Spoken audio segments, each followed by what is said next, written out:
22 सितंबर से जीएसटी की नई दरें लागू होंगी, यानी इस तारीख से आम जनता को फायदा मिलना शुरू हो जाएगा।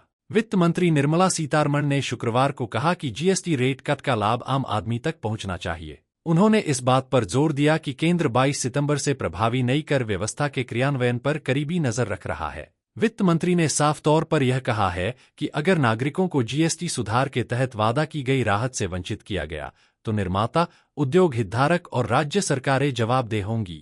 वित्त मंत्री निर्मला सीतारमण ने कहा, हम निर्माताओं से लेकर राज्य सरकारों तक सभी से बात कर रहे हैं ताकि यह सुनिश्चित किया जा सके कि नई जीएसटी दरों का लाभ आम आदमी तक पहुंचे।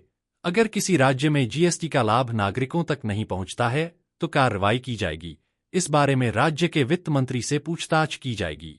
उन्होंने इस बात पर जोर दिया कि यदि आम आदमी को लाभ नहीं दिया गया तो राज्य के वित्त मंत्रियों को भी सवालों का सामना करना पड़ सकता है। वित्त मंत्री ने कहा कि सरकार उद्योगों पर कड़ी नजर रखेगी कि वह आम जनता को जीएसटी रेट कट का फायदा दे रहे हैं या नहीं। उन्होंने कहा, हम इस बात पर नजर रखेंगे कि 22 सितंबर के बाद नागरिकों को जीएसटी पुनर्निर्धारण का लाभ कैसे और क्या मिल रहा है।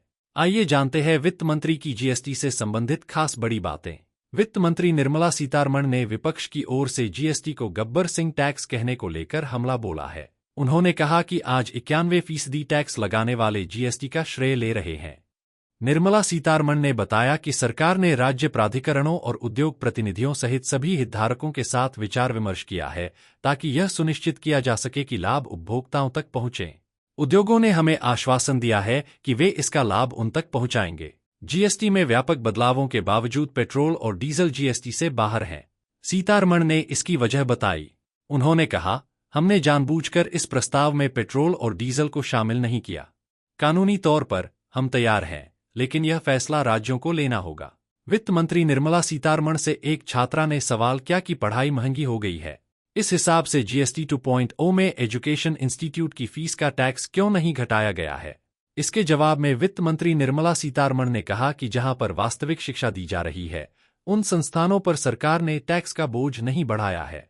जीएसटी 3.0 के दिए संकेत। वित्त मंत्री ने बताया कि 2017 में शुरू किया गया जीएसटी 1.0 एक राष्ट्र एक टैक्स के तहत राष्ट्र को एकीकृत करने के लिए था।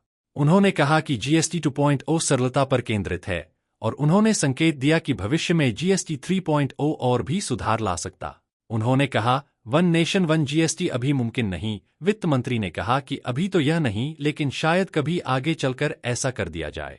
हालांकि इसकी अभी कोई समय सीमा तय नहीं है। देश में जिस तरह का विकास हो रहा है, अलग अलग जगह का विकास अलग है। उन्होंने कहा, यह बिहार नहीं, देश के 140 करोड़ लोगों का मैनिफेस्टो है।